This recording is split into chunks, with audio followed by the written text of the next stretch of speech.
যেই তালিকায় রুমিনের নাম নেই। তো রুমিনের প্রতিক্রিয়া জেনেই শুরু করি। আপনাকে অসংখ্য ধন্যবাদ।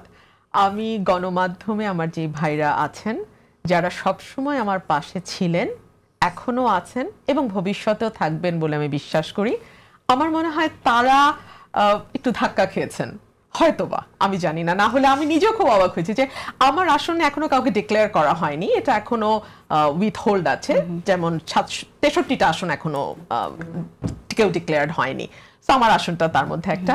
কিন্তু এমন ভাবে প্রত্যেকটা গণমাধ্যমে নিউজ হচ্ছে যেন একমাত্র রুমিন ফারহানার আসনই নাই হয়ে গেল, ব্যাপারটা আসলে সেরকম নয়। আমি দলের প্রতি আস্থা রাখছি, নিশ্চয়ই দল যেটা সবচেয়ে ভালো হয় দলের জন্য, দল সেই সিদ্ধান্তই নেবে। ঠিক আছে, আমরা আর ডিটেইলে না যাই, আমার মনে হয় আস্থা রাখতে চাই। আপনি যদি আপনাকে প্রশ্ন করেন আমি আই ক্যান আনসার। কিন্তু কি মনে হয় যে কেন আসলে এই কনফিউশন, অন্য কোনো প্রার্থীকে বা জোটের কোনো প্রার্থী নিয়ে দল ভাবছে কিনা? এটা তো দল ভালো বলতে পারবে, তবে আমার ধারণা যে আমাদের সম্মানিত মহাসচিব মির্জা ফখরুল ইসলাম আলমগীর সাহেব আজকে যেটা বললেন যে এই আসনগুলোতে দেখা যাচ্ছে অনেকগুলোতে হয়তো প্রার্থী বেশি আছে, কোনোটাতে হয়তো জোটকে দেওয়ার একটা সম্ভাবনা তৈরি হয়েছে ইত্যাদি নানান কিছুর বিবেচনায় এই 63টা আসনে এখনো কাউকে নমিনেশন দেয়া হয়। যদি এখানে জোট থেকে কোনো প্রার্থীকে দেয়া হয় তাহলে ব্যারিস্টার রুমিন ফারহানা কি করবে? সেটা তো সময় বলবে, সময় বলবে। আচ্ছা ঠিক আছে। যদি জামাত, আমরা উনি বলছেন, আমার ভাই বলছেন যে বিএনপি ইজ সুপার কনফিডেন্ট যে তারা এই গিয়েই মানে জাস্ট সংসদে বসাটাই অতটুকু দূরত্বে আছে, যদি সেটাই হয়ে থাকে আমার ভাইয়ের মতে, এবং এটা তো ঠিক না, এরকম কোন দলেরই এটা ভাবা ঠিক না, নির্বাচনে যে কেউ জয়লাভ করতে পারে।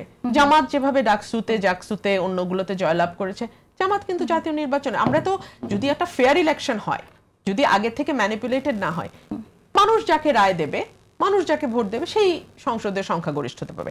জামাতও যদি সংখ্যাগরিষ্ঠতা পায়, পেতেই পারে, পেলে তখন জামাত আজকে যেই পরিবর্তনগুলোর কথা বলছে, যেই জায়গাগুলোতে তারা পরিবর্তন আনতে চায়, তখন তারা ইজিলি সেটা আনতে পারবে। এক, দুই হলো এই জুলাই সনদ বাস্তবায়ন হওয়া বা না হওয়ার ঠিক কোন জায়গাটায়, 84টা ধারার ঠিক কোন ধারাটার সঙ্গে সরাসরি জাতীয় নির্বাচনের লেভেল প্লেইং ফিল্ড বা সুষ্ঠু নির্বাচন জড়িত, এটা আমারও প্রশ্ন।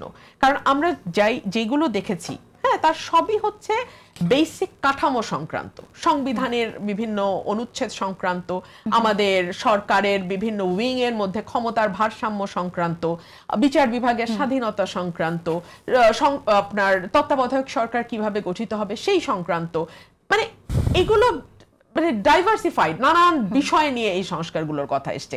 এর বাইরে তো ধরেন প্রশাসনিক সংস্কারের ব্যাপার আছে, পুলিশ সংস্কারের ব্যাপার আছে, অন্যান্য নারী সংস্কার কমিশন গঠিত হয়েছে, যেটা তো মানে এক উড়েই চলে গেছে, হ্যাঁ, গালাগালি খেয়ে সেই রিপোর্টই উড়ে চলে গেছে। এর বাইরে তো আরো 6টা সংস্কার কমিশন হয়েছে, হেলথের হয়েছে, এডুকেশন অবশ্য হয়নি, ভেরি সারপ্রাইজিং। তো এখন এই কোন সংস্কারটি আসলে সরাসরি নির্বাচন বা ভোটের সঙ্গে যুক্ত আমি জানি না। এখন কথা হচ্ছে নির্বাচনে মানুষ যদি মনে করে যে মানুষ যেই দলগুলো এই প্রতিশ্রুতি দিচ্ছে, এই সংস্কার তারা করবে, এই জায়গায় পরিবর্তন আনবে, আমরা সেই দলকে ভোট দেব। মানুষ যাকে ভোট দেবে সেই সরকার গঠন করবে এবং সে তার মতো করে তার পরিবর্তনগুলোকে কার্যকর করবে।